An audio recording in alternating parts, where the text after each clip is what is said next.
working, Matt's working with Alice right now. She's not in as good of a situation as your client. But she needs some guaranteed lifetime income. So Matt, you can kind of give a lay of the land on how that.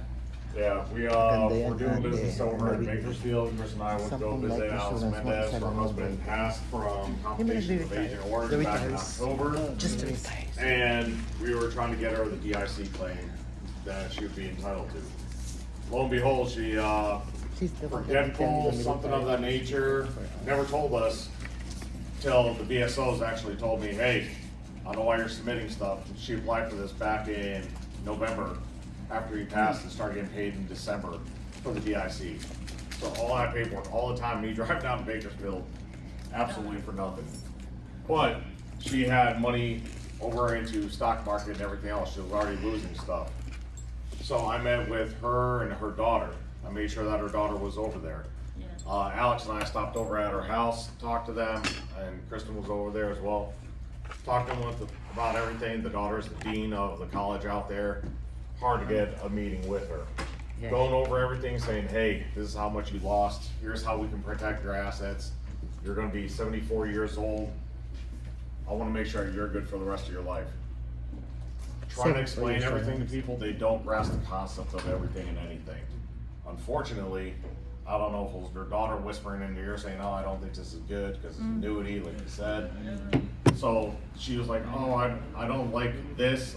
Do you have any stock options? Why? You're 74 years old. Why are we talking about stocks at this point? Because that's the only thing they know. Yeah. So I actually I sent have a lot this of to plans her like and that. her daughter, and I haven't heard anything back since. You can only help the ones that want to be helped. That's right. But this is it. And I'll let Dan explain everything over on here. So whenever I look at an illustration, and thank you, Matt, I love talking about specific people, real people. And Matt mentioned something that's really important. Get the family members involved.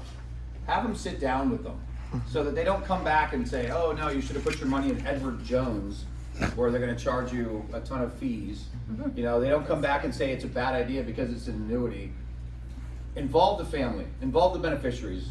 So I go line by line. This is the page you're going to want to cover.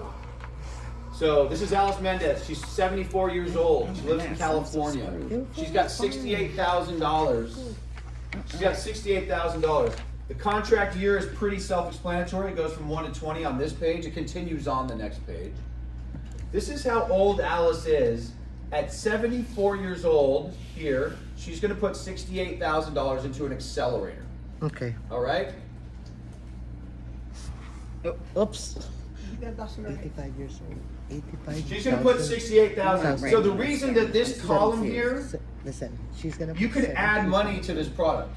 So that's why it's like 0, 0, 0, 0. If you want to add money to the product, you can do that. You can let your clients know, look, if you get, an inheritance or something like that, you can slide that money into this product. Not 18 months. Anytime. Anytime. So in this case, it shows what the annual withdrawal. So if they want to take lifetime income, this shows what it would be at any given year, right?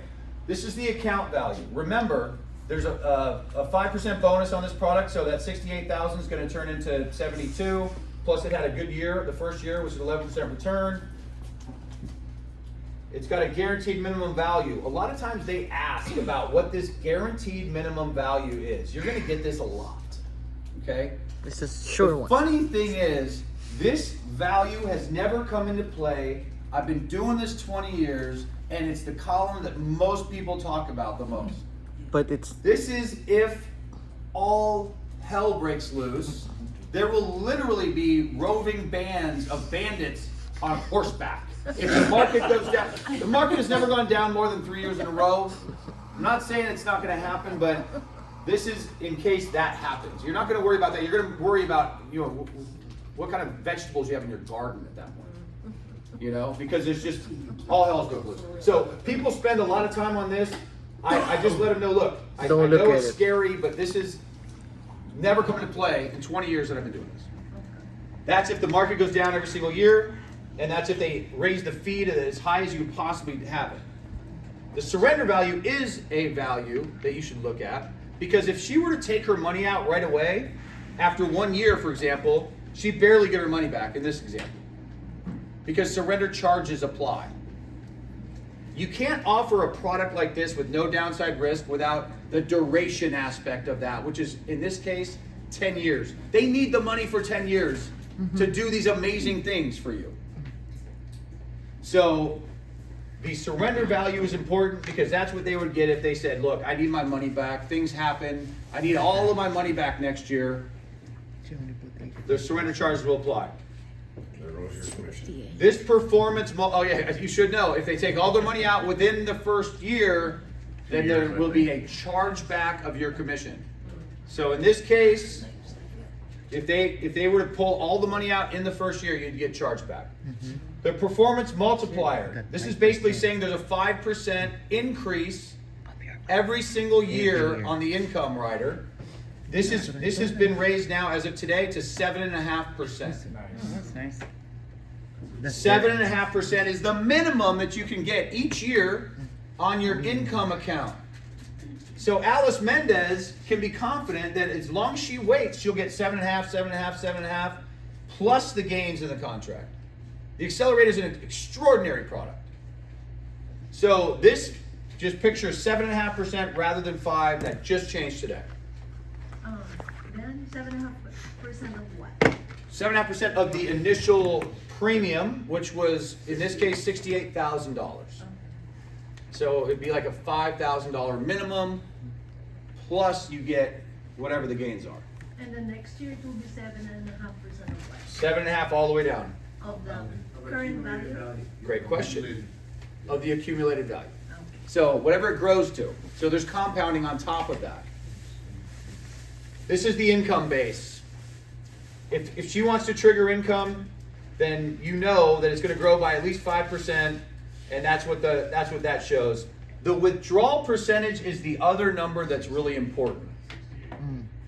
Because there's the bucket of money that it grows to, and then there's how much are they going to give you of that money. In this case, 6% is a very good withdrawal percentage. Does anyone know the 4% rule in this room? What's that? So the 4% rule it's a rule that they came up with when they looked at your retirement, and they said, okay, how much can you spend each year and be sure you're not going to run out of money? They came up with the number of 4%. The problem is the 4% rule has been debunked. That was when bonds were paying 12% back in the 80s. That's when the 4% rule was created. So now the rule is more like 2.7%. That's the number that you can take out safely, and you can be confident you'll never run out of money, right? This is going to give you 6% per year. So obviously it smashes the 4% rule, and certainly the 2.7% rule. This is the amount of money coming out. The impairment multiplier. This is what I was talking about, where if you need care, they're going to double the income while you need care. And this is another important thing to mention. This is why I love these illustrations. Notice it's 0 for the first 2 years. That's because it's not available in those first 2 years. Like if you buy this product and you need care next year, it's not going to double. You need to wait. It's only in the 3rd year that it will kick on. So the client needs to know if they need care in the first couple years, it's very unlikely, but they should know that they don't have that as an option. So it starts in the 3rd year. This is the impairment multiplier. The death benefit, you asked about what that was. This is going to be a lump sum death benefit in this case. Obviously income is coming out. This is assuming income's coming out. It's still keeping up because it's a really good product, right? So the death benefit will be this. It's going to be a lump sum death benefit to the designated beneficiaries. Whoever you want the money to go to, they will pay out. Hey Dan, on the 10th year, let's say she dies, how much money has she taken out, and then how much death benefit is she gonna get? Because they need to know, yeah, we're taking out this much money from the 68,000. What are we gonna get as far as death benefit? Can you kind of go back? Great question. So Alice Mendez, I love talking about actual real clients. This is a real person that Matt is working with, right? So Alice, she's going to take income next year, let's just say. She takes her $5,000 out, right? She takes that for the next 10 years. She's taking out 60 grand. It's legit question. All right? She passes away. in this case, at age 84, she's still going to have, after taking that income, $112,000. That is going to go to her designated beneficiaries.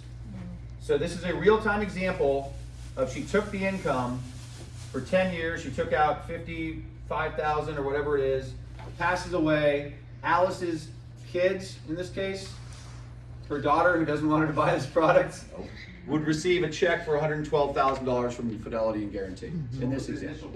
68.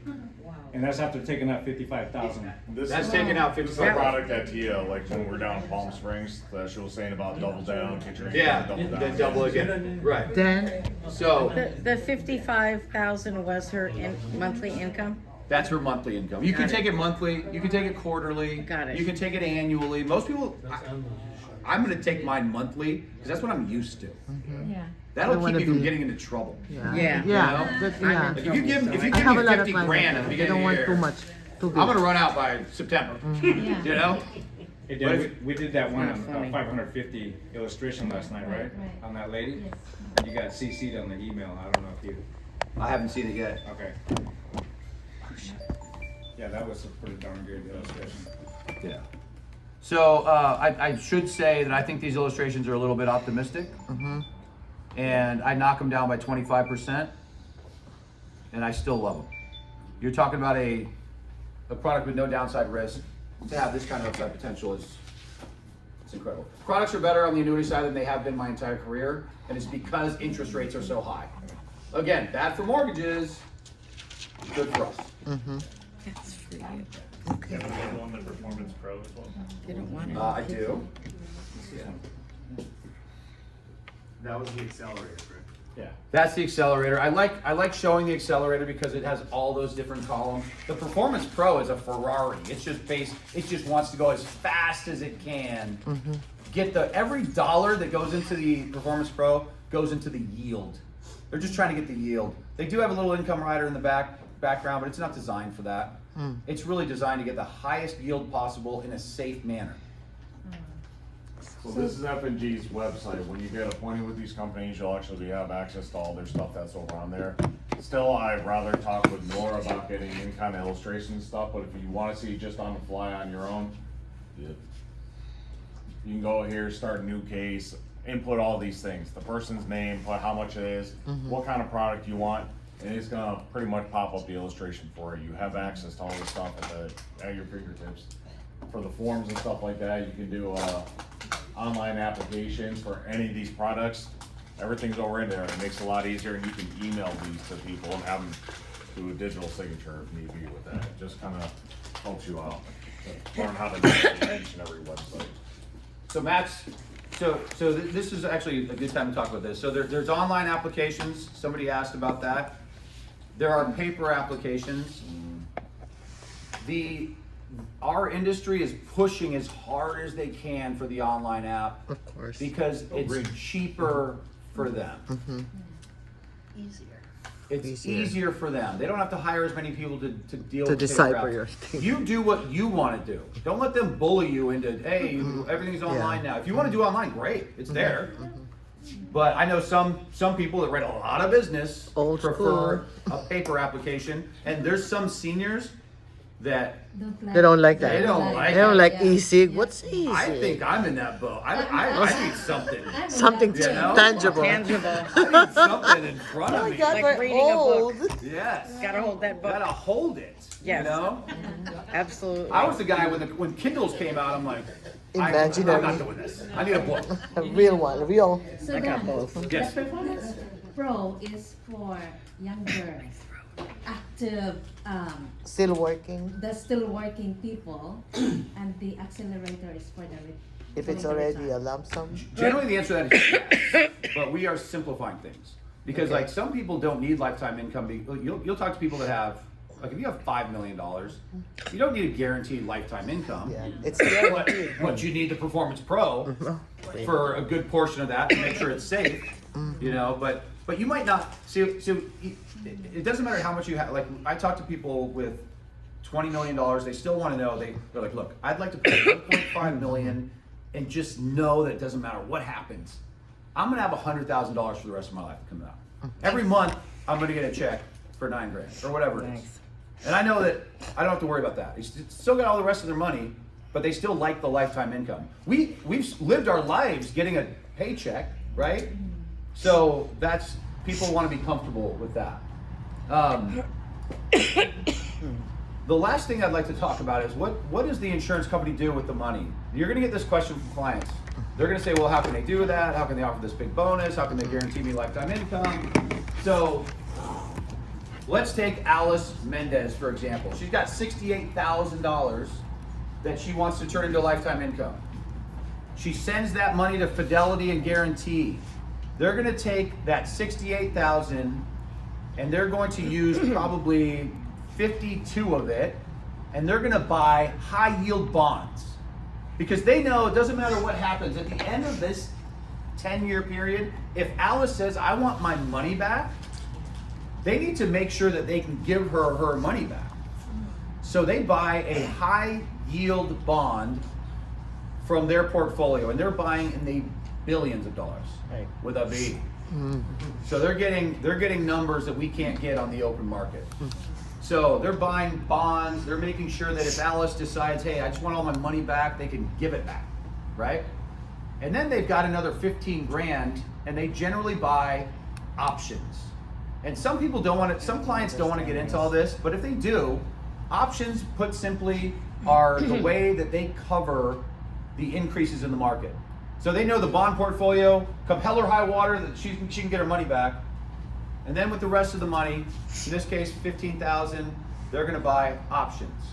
And that's going to be on either the S&P or on some of their indices that they do, the BlackRock index. It just depends on the carrier.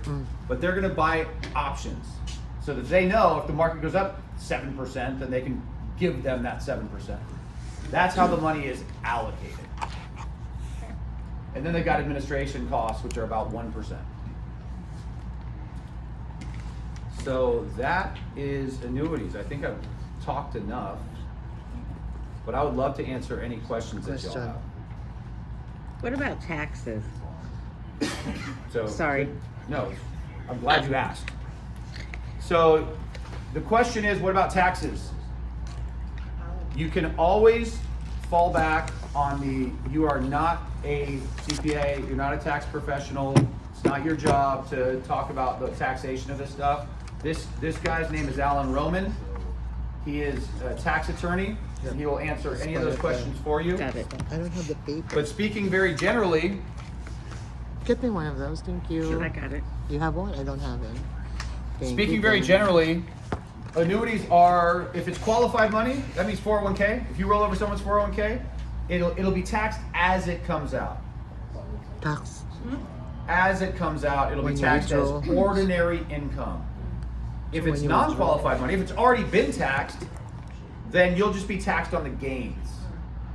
And it's something called LIFO, last in, first Last out. in, So you'll be first taxed on the gains as they come out until you hit your basis. So Alice Mendez is a good example. She's got $68,000. She puts it into the product. It grows to 100. As she takes the money out, she's going to be taxed on it until she hits 68,000. That's her basis. She won't be taxed anymore. So that, put very simply, that's the tax implication. So there's no such a thing as no tax on R&Ds. Oh, RMDs RMDs is are going to be income. taxed on. It's income So, already. You're getting another great required question. minimum distribution. Taxman When you wants turn his money. 73, you're gonna get money automatically. So the required minimum Okay. distributions, they start at 73 now. They pushed them off to 73, but the tax man wants his money. So they're going to start forcing you To use it. to take that qualified money out, and they're going to tax you on it. They pushed it back to 73, but tax man wants his money.